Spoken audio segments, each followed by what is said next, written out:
Panama case का फैसला आते ही पाकिस्तान स्टॉक एक्सचेंज में भी तेजी का रुझान देखा गया। पाकिस्तान स्टॉक एक्सचेंज में कारोबार का आगाज मंफी जोन में हुआ था, ताहम पनामा केस में JIT बनाने का फैसला सामने आते ही कारोबार में तेजी देखने में आई।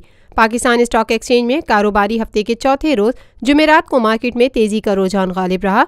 PSX 100 इंडेक्स 1140 पॉइंट्स के इजाफे के बाद 48,747 पॉइंट्स की सतह पर बंद हुआ। मार्केट का आगाज मंफी जोन में हुआ। आज कारोबार के आगाज से कारोबार के अख्ताम तक मजमूई तौर पर 383 कंपनियों के हिस्सेस के भाव का कारोबार हुआ, जिनमें से 300 कंपनियों के हिस्सेस के भाव में इजाफा, 71 कंपनियों के हिस्सेस के भाव में कमी, जबकि 12 कंपनियों के हिस्सेस के भाव में कोई रद्दोबदल वाक़ई नहीं हुआ।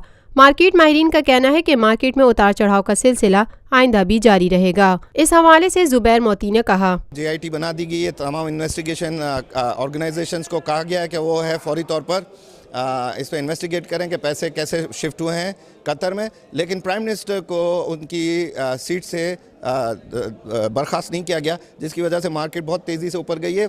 1900 पॉइंट की हमने अपसर्ज देखी है और अगर 2300 पॉइंट तक और मार्केट अप जाएगी तो अपर लॉक्स का जो सिस्टम है 5% ऊपर होने का, उसकी वजह से मार्केट बंद हो जाएगी। Lotus Lake Towers, a groundbreaking endeavor by Lotus Properties.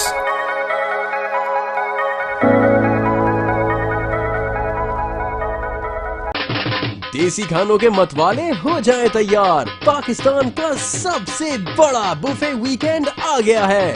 21, 22 और 23 अप्रैल जुमा, हफ्ता और इतवार पाकिस्तान का दस्तरख्वान सजाएगा देसी खानों का बेहतरीन इंतखाब फेयर हॉल गार्डन्स कराची में। जो चाहो जितना चाहो खाओ।